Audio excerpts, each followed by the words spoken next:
एक छोटे से गांव में एक बुजुर्ग किसान गोविंद अपनी बेटी सुमन के साथ रहता था।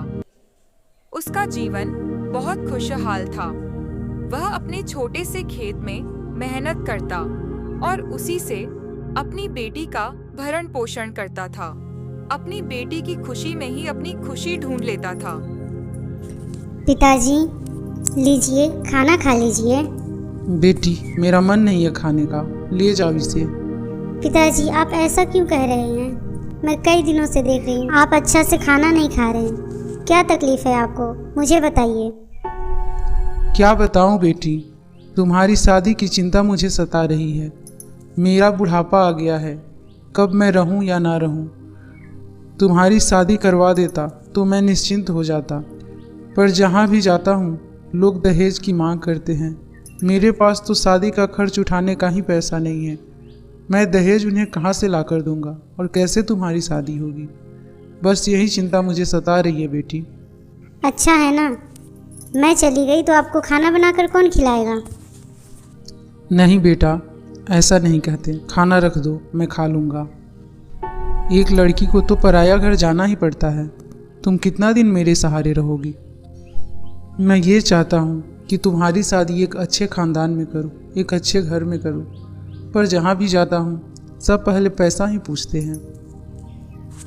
क्या शादी करने के लिए पैसा इतना ज़रूरी है?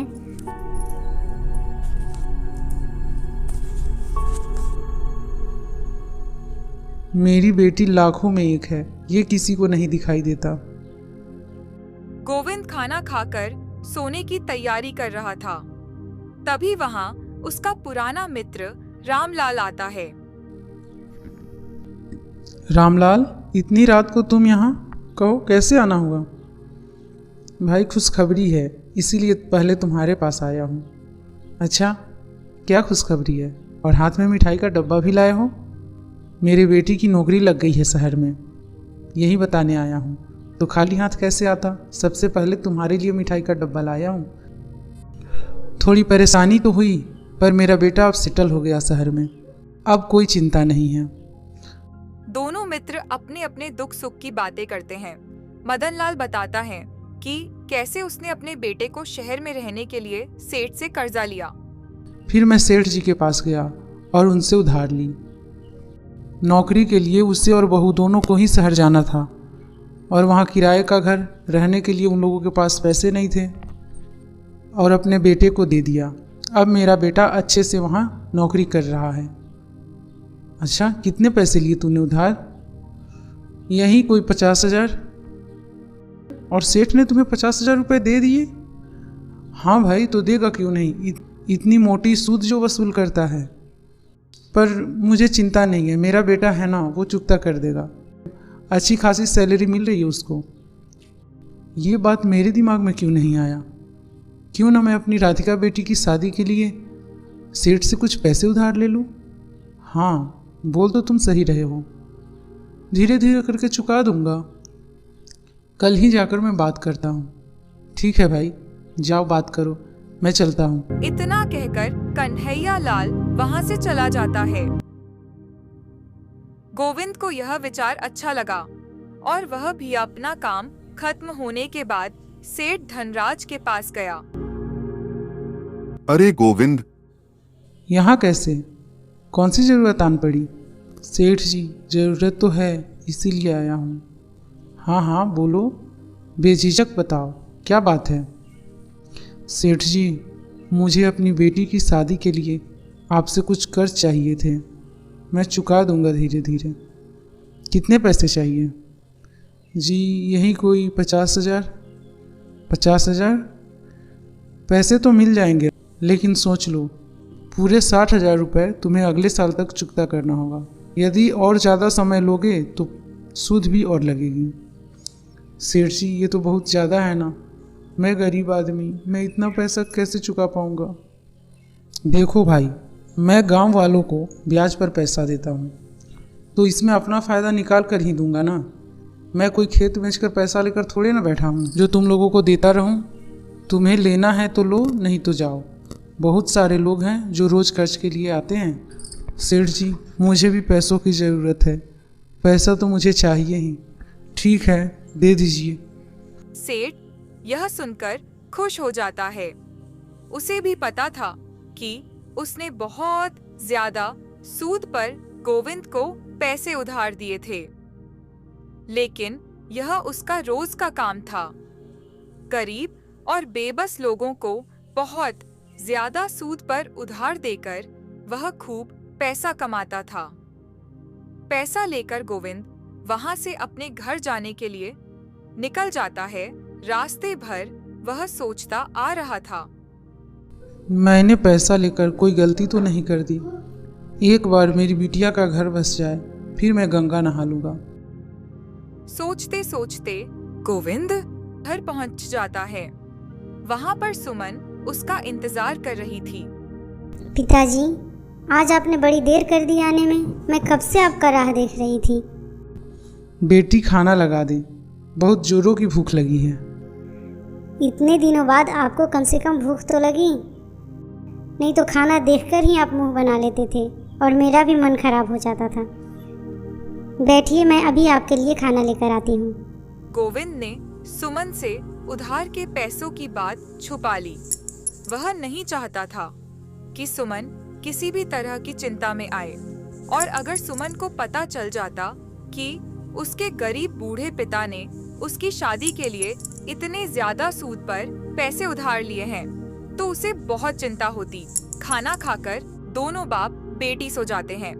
अगले दिन मदन तय करता है कि वह अपना पैसा जाकर पड़ोस गांव में स्थित बैंक में जमा करवा देगा।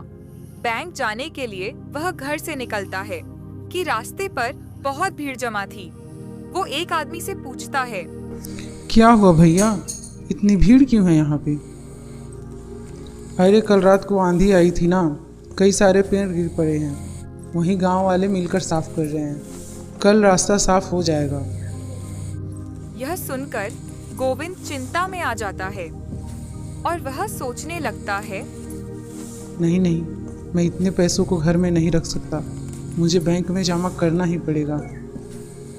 गोविंद को एक रास्ता पता था जो उसे जल्दी पहुंचा देता, इसलिए वह चल पड़ता है। लेकिन गोविंद की किस्मत में तो कुछ और ही लिखा था। जैसे ही वो कुछ दूर चलता है, अचानक से उसके सामने चोर आ जाते हैं। उन्हें देखकर तो गोविंद काफी डर जाता है।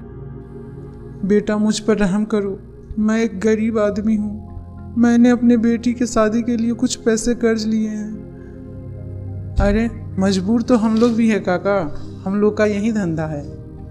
अब रुपए हम लोग छीनेंगे नहीं, कमाने के लिए तो हम लोग यहाँ बैठे हैं। एक चोर आगे बढ़ा और गोविंद की थैली छीन ली। थैली में सेठ से उधारी पर लिए हुए पैसे थे। गोविंद गिड़गिड़ाता रहा। चोरों को उस पर जरा भी तरस नहीं आया। अरे भाइयों, इसमें 1000-2000 नहीं, इसमें तो लाखों रुपए लगते हैं। इतने पैसे से तो 2-3 महीना आराम से गुजर ही जाएगा। बेटा दे दो, मेरे पैसे मुझे वापस कर दो, इससे मुझे अपनी बेटी की शादी करवानी है। मेरे पैसे मुझे वापस कर दो। सभी चोर ये सुनकर खुश हो जाते हैं, मगर गोविंद की आंखों से आंसू बहने लगते हैं।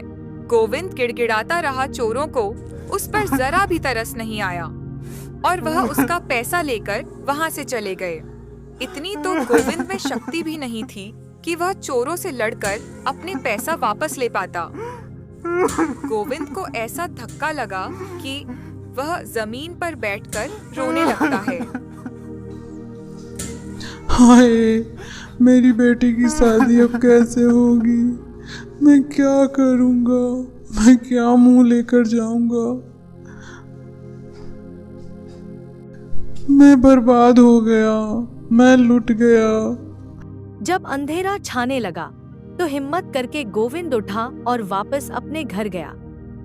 वहां उसकी बेटी उसका इंतजार कर रही थी।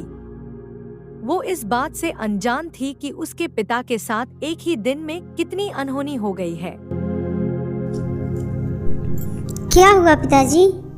जैसे ही सुमन ने यह सवाल किया, गोविंद अपने अंदर के सैलाब को रोक नहीं पाया और फूट फूट कर रोने लगा। आप क्यों रो रहे हैं? आपको क्या हुआ? उसने सुमन को सारी बात बता दी। सारा सच जानकर सुमन के होश ही उड़ जाते हैं। दोनों बाप बेटी जैसे सदमे में चले जाते हैं। हे भगवान, ये हम लोगों के साथ क्या हो गया? अब हम लोग कैसे चुका पाएंगे सेठ का कर्जा? ये क्या हो गया?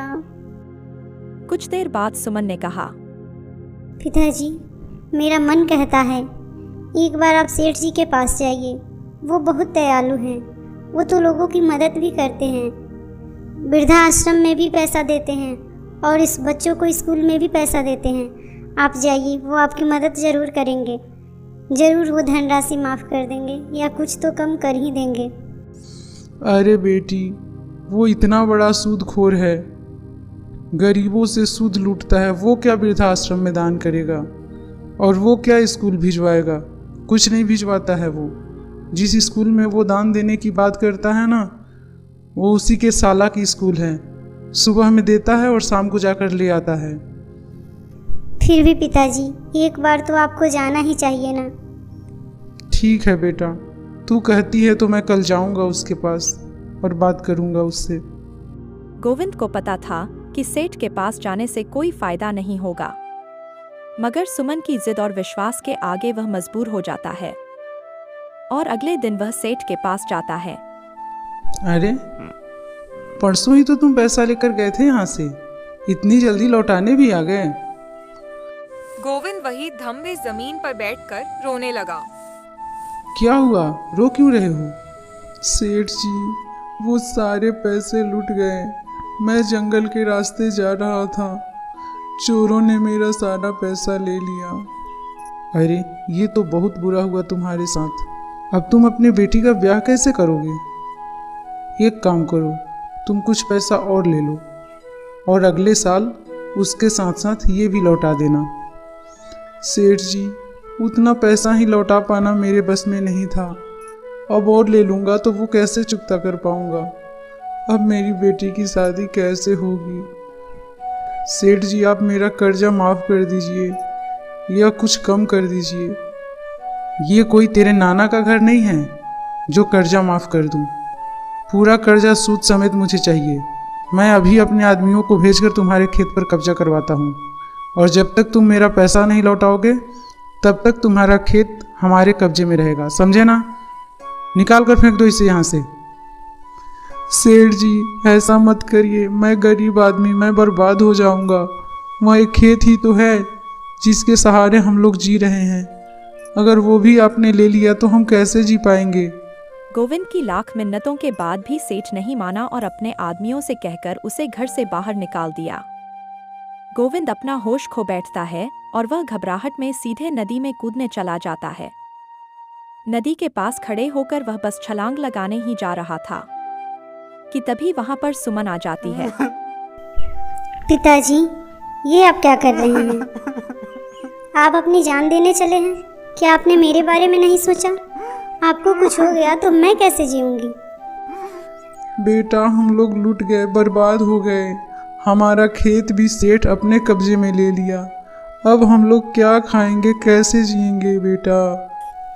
भगवान एक रास्ता बंद करता है तो दूसरा खोल भी देता है। हम लोग दूसरे के खेत में मेहनत मजदूरी करेंगे। मैं भी कल से आपके साथ मजदूरी करने चलूँगी, लेकिन आप अपनी जान न दीजिए पिताजी। आपका जान मेरे लिए अनमोल है। आपने ये नहीं सोचा कि आपके बिना मैं कैसे जीऊँगी? पिताजी, हमें खेत की ज़रूरत नहीं है, हमें आपकी ज़रूरत है। हम मेहनत मजदूरी करके जी लेंगे। दोनों घर चले जाते हैं और अगले ही दिन से सुमन दूसरों के खेतों में मेहनत मजदूरी का काम करना शुरू कर देते हैं।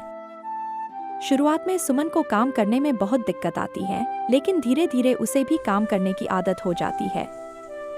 दोनों बाप बेटी रोज मेहनत करके अपना गुजारा करने लगते हैं।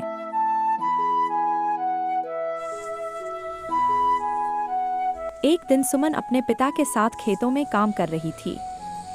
तभी उनके पास एक बुजुर्ग आदमी आता है और सुमन और उसके पिता के पास आकर बोलता है, तुम्हारी बेटी तो बहुत ही संस्कारवान है और बहुत ही अच्छी है। कितना ख्याल रखती है तुम्हारा और तुम्हारे कंधे से कंधा मिलाकर एक बेटे की तरह मजदूरी में भी तुम्हारा हाथ बटाती है। मेरी बेटी बहुत अच्छी है। कितने भाग्यशाली हो तुम। क्या तुम अपनी बेटी का शादी मेरे बेटे से करोगे? बेटी, क्या तुम मेरी बेटी से शादी करना चाहोगी? मेरा बेटा बहुत ही अच्छा लड़का है।